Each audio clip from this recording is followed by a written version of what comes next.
Now here we want to perform another experiment belonging to optics, and that is the determination of focal length of combination of two convergent lenses separated by a distance. There is a formula governing it, and we even want to verify that formula, and that formula is 1 upon f is equal to 1 upon f1 plus 1 upon f2 minus d upon f1 f2. So two things we are going to do.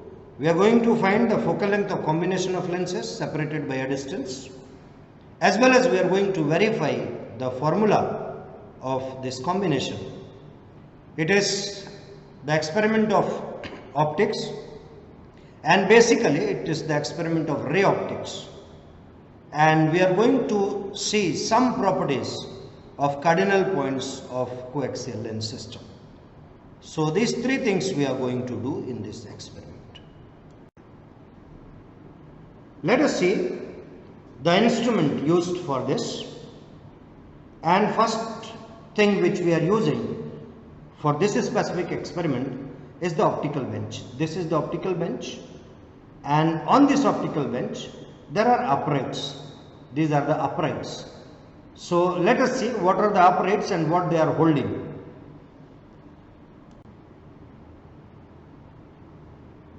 Now let us see what are there in this optical bench. This is the first upright. You can see it is towards the left hand side, and in this upright is holding a source of light. It is a case which encapsulates one bulb inside it, and the bulb is connected to AC supply through this wire. So it is a 230 volt 220 volt bulb, and the wattage may be less. It is having 35 watt bulb here. Second upright is this. This second upright is holding one slit. This is the slit. I am going to show it in another diagram, another photo, and you will be visualizing what is the slit. This is the third upright, and this third upright holds this complete assembly which is known as the nodal slide assembly. This complete is the nodal slide assembly. We are going to still study the parts of this nodal slide assembly in detail. And this is the fourth upright, and this fourth upright is holding a mirror. This is a mirror, plain mirror, for reflection of the beams coming in this direction. So these are the four uprights. So as I told you, the first upright is holding this lamp, and it is the casing of the lens, and you must be very careful about this because of the bulb it gets hot. So it is a precaution. Don't try to touch it with hand. And this one is the opening from where the light emerges out of this casing. So when I switch on this bulb, the light comes out from this casing. Second upright, as I told you that it is a cross slit. It is a slit in the shape of a cross or a plus sign. When I want to use this source, I want to convert this source into a cross slit source. Obviously, what I do I move it towards the lamp, and as I move it, you can see this slit becomes the source of light. The illuminated slit, it becomes the source of light.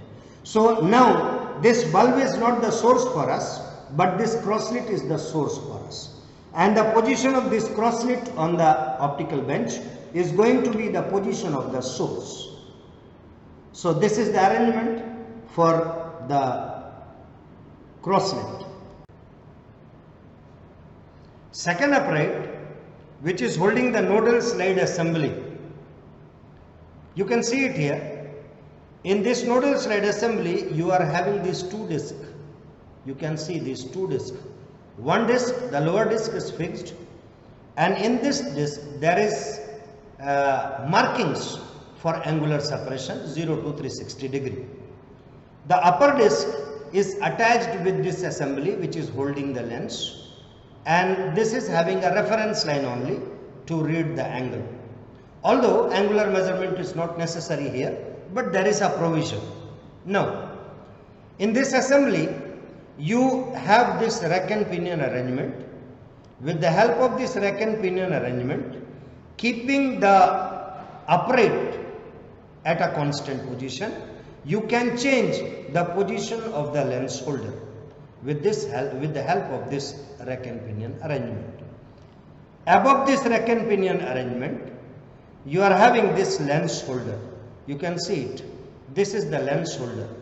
It holds this lens, and to detach or to take out the lens, the process is you have to push this like this and you can remove the lens.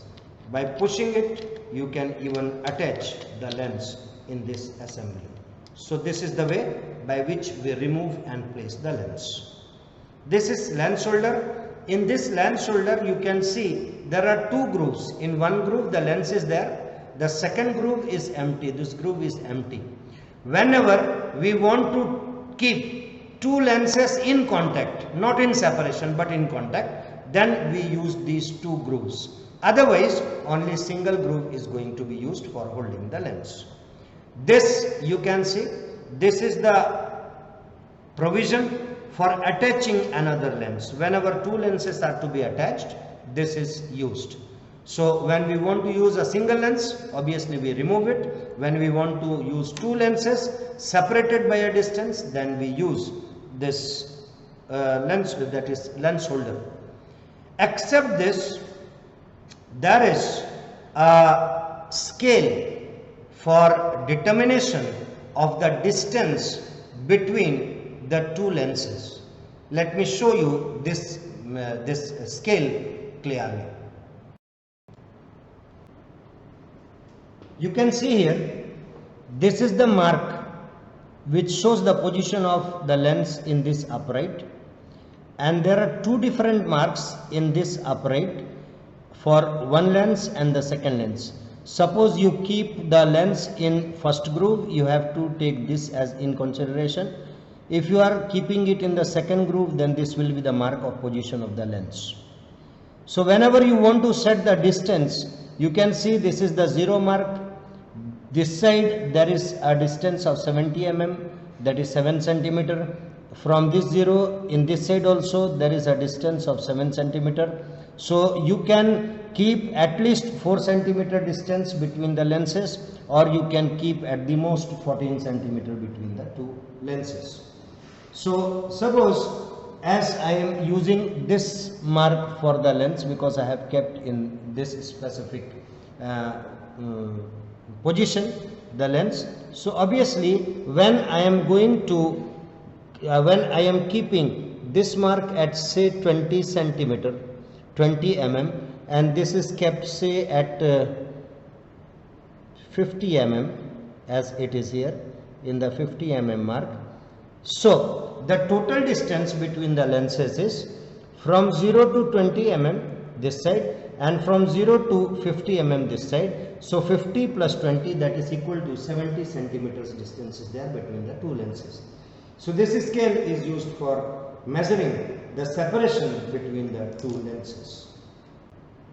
Sorry, the distance is 70 millimeter or 7 centimeter. It is not 70 centimeter, instead 7 centimeter. The last upright is this upright. It is, as I told you, it is having a mirror. This is the mirror, and this mirror is a plane mirror which reflects the beam in the same direction. Whenever the beam is incident on this mirror at 90 degree incident angle, obviously it is going to follow the same path to go back towards its origin. So this is the mirror used in this experiment.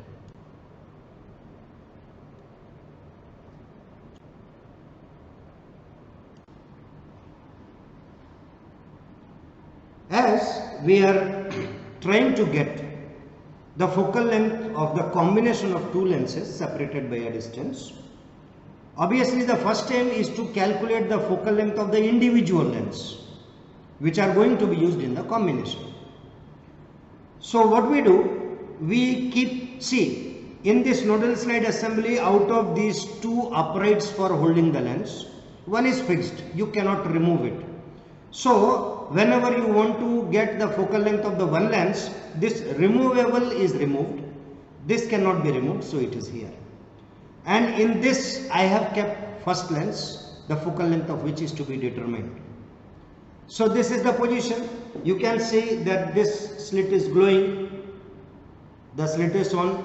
Now what I have to do is, first I have to move this total upright holding the nodal slide assembly either towards the slit or away the slit to get a focused image of the slit very near to slit itself. Means the image of this slit is going to be formed on this plate itself. It is not going to form anywhere else. So I try to move this in such a way that I am going to get a focused image of this slit adjacent to the slit, and let us do that. So I am moving it towards the assembly, you can see, and you can even see the image is being formed above the slit.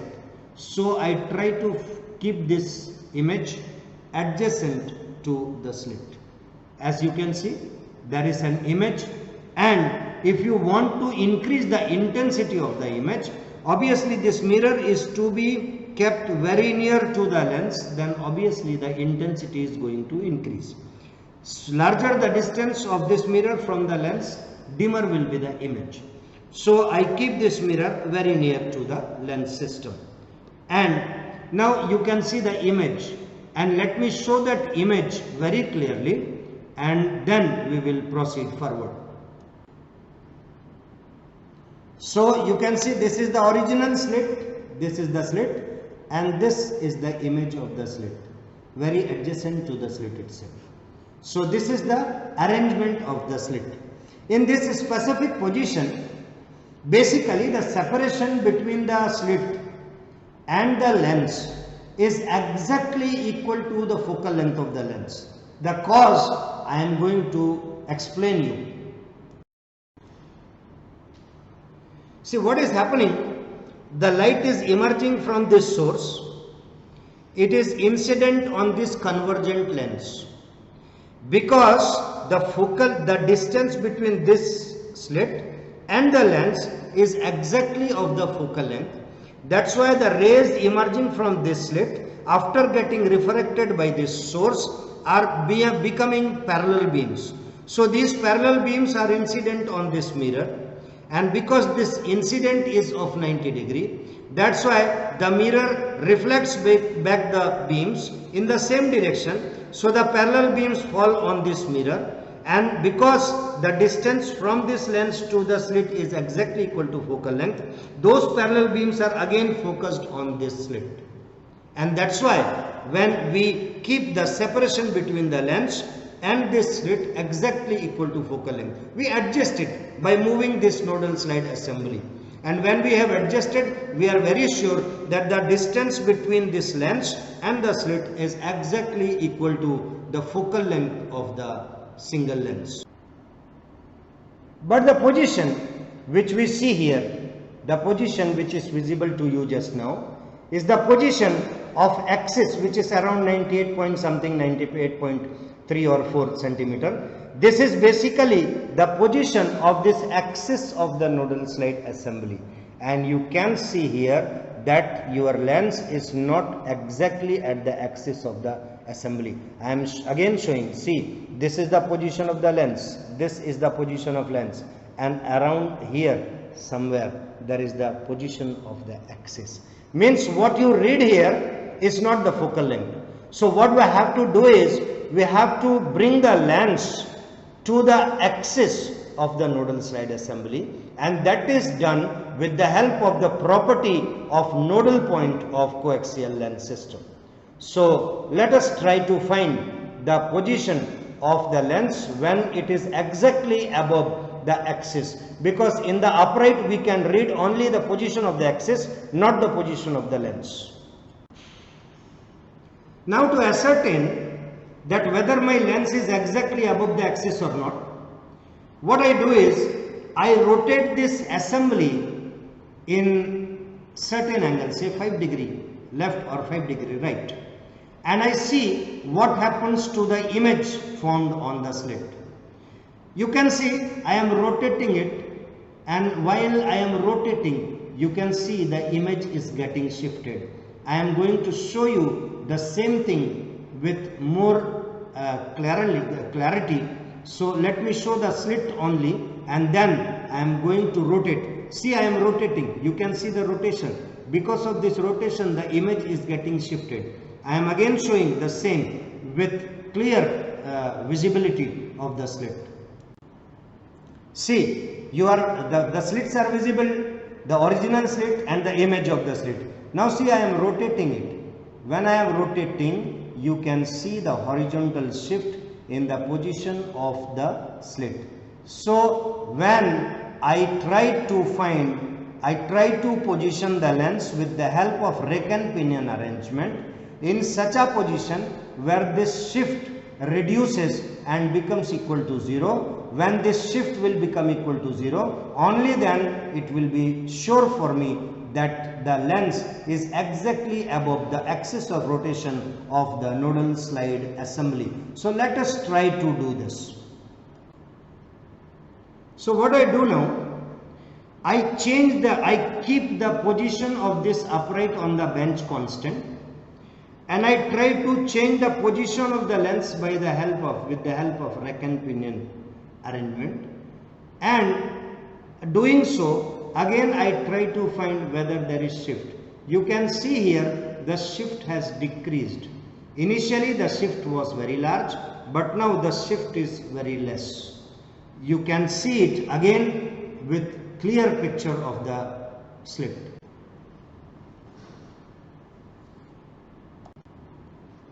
You can see I am rotating and the shift is very less.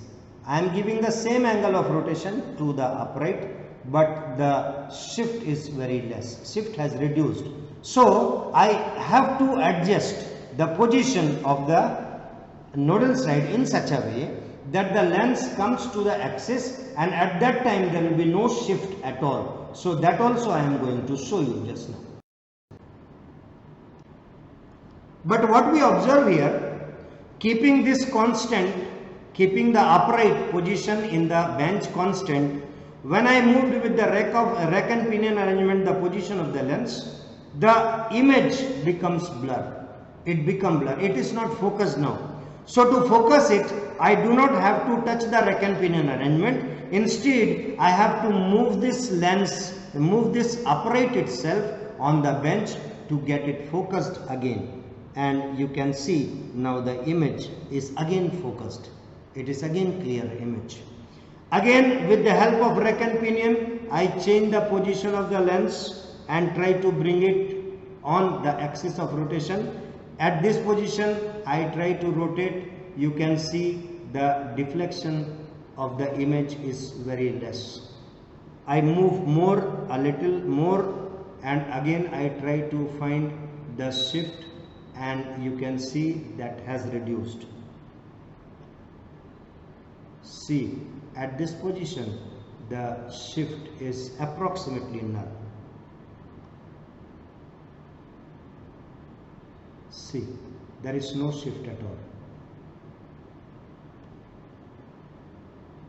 You can see I am rotating, but there is no shift in the image, but the image has become blurred. So again the complete upright is shifted to get a clear and the focused image of the slit. Now this is focused. I am going to show you in this focus condition when I am rotating the upright, giving angular twist, there is no shift in the image. So let me do that for you. See, I am rotating it, but there is no shift in the image. You can see I am rotating the lens, but there is no shift. You can see it more clearly if we show you with actual conditions of the dark room. You can see I am rotating the axis, but there is no relative shift between these two slits. So this position is to be obtained with focused image. Obviously, the focusing is always done by shifting the complete upright, and the rotation, that is the shift, is removed by rack and pinion arrangement. This you have to do. At this position, the axis of the lens is exactly coincident with the axis of the nodal slide assembly, and the distance between the lens and the slit is exactly equal to focal length. So obviously, now if I measure the separation between the position of the slit and position of the nodal slide assembly, I am going to get exact value of the focal length.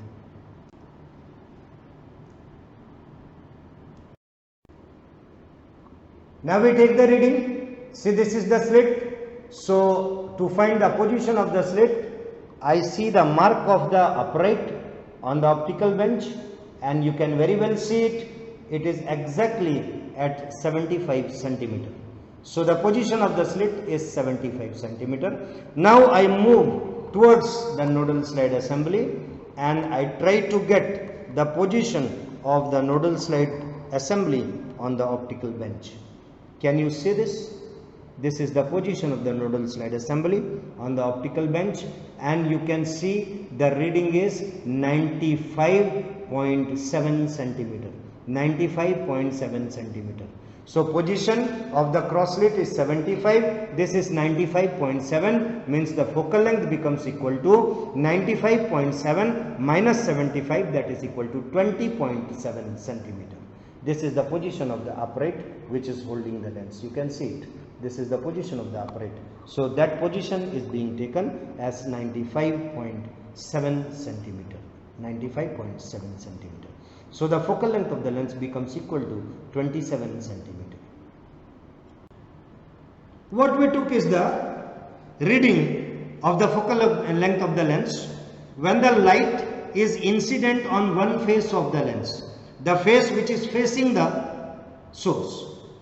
Now what I have to do in the second step, for getting the focal length of the same lens, we rotate this complete assembly by 180 degree. What is going to happen?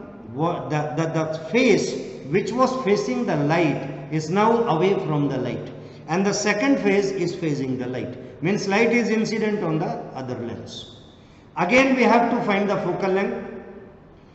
If the lens is really thin, then in that case there will be no difference between the focal length when the light is incident on one face or the other face. But if the lens is a bit thick, practical cases where the lens is thick, in that case you can get the difference in the focal length of the order of millimeters, not larger than that.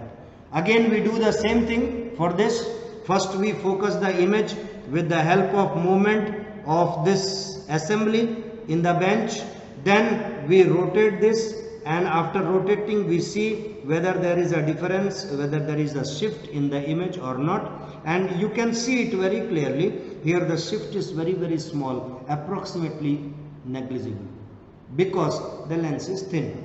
But still if there is a shift, then you have to arrange the position of this system with the help of this rack and pinion, and when the image displacement stops, then with the help of this movement of the total upright on the bench, you have to get the focused image of the slit, and then again you have to find the position of the cross slit and position of the nodal slide assembly to find the focal length of the lens. Now for finding the focal length of the another lens, two lenses are being used. So to find the focal length of the another lens, I am going to push it like this, and I am going to remove this lens. This lens is removed. Another lens is to be fitted here in place of the first lens. So I am putting another lens here in this way. Now it is fitted, another lens. I am going to keep one face facing the light. I am going to find the focused image of the slit. I am going to twist it to find whether there is any shift in the image or not, and you can see in this specific position there is no shift, because we have aligned the axis of the lens with the axis of the nodal slide. So in this way we determine the focal length of the second lens, then we rotate this complete assembly by 90 degree, light falls on the another face, again we repeat the same experiment, try to find the focused image and find the position. When I am rotating the axis, there is no shift in the image. So that will be the focal length of the second lens. So in this way we find the focal length of first lens and focal length of the second lens. Now to find the focal length of the combination, I am attaching the second lens here.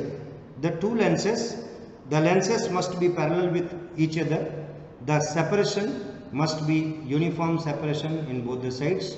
So the lenses are parallel. I have kept the second lens here. The first lens is already here. Now this is the combination.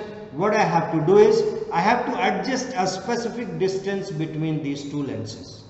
So let us try to adjust that distance between the two lenses.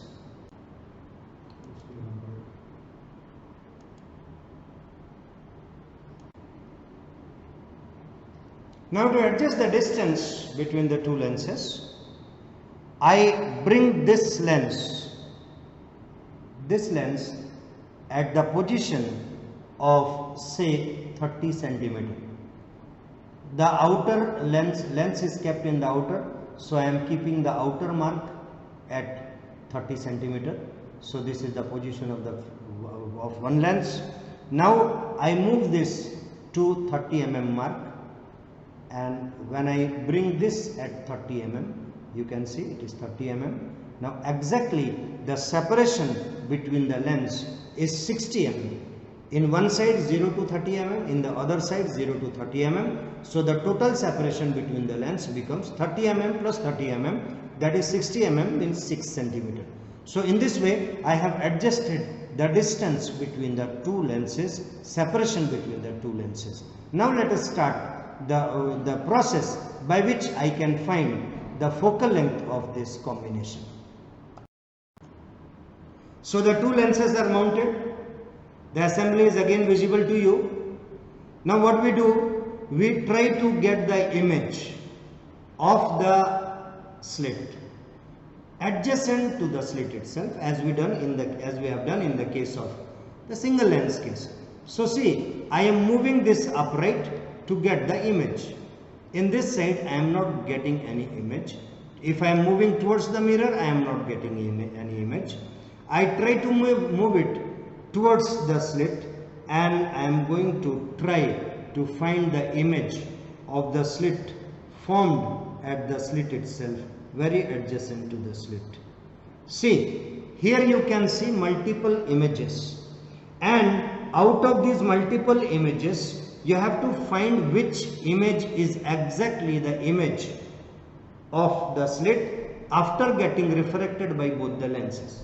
That is very essential. I am showing you how you are getting multiple images here. So you see here, this is one image, this is the second image. First image, second image. Two images are being formed. To ascertain which image is the actual image getting refracted by both the lenses, what we do, we block the light between the lens system and the mirror. So if I bring my hand in between the lens system and the mirror, the image which is going to sustain, that is the actual image. And you can see the brighter image is getting disappeared when I am bringing my hand in between the mirror and the lens system. So the blur image is the actual image. That image is to be focused. So now I have got the focused image of the slit adjacent to the slit, as you can see it. Now I again try to rotate this. When I rotate, you can see that image is getting shifted. Image is not fixed, instead it is shifting. It is having shift.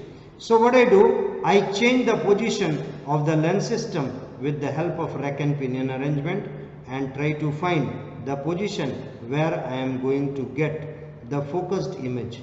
I am moving it again and again. If I move, you can see the image has become blur. So the complete assembly is moved in the bench to get again the focused image. Again I am moving it. you can see the shift has reduced, but still there is shift. So I move it again in the same direction where the shift is reducing, and you can see the shift has again reduced. It is still less. Now the image becomes defocused. Again I move the complete assembly to get the focused image again. Now I am moving the nodal slide assembly and see there is no shift here. A little shift is there. So again I adjust, again I shift it with the help of rack and pinion, and again I try to, you can see that there is no shift in the image. This position where there is no shift in the image, at this position it is possible that the image has become blur. So that blur image is again focused with the help of motion of the complete assembly on the optical bench. This is the most focused image.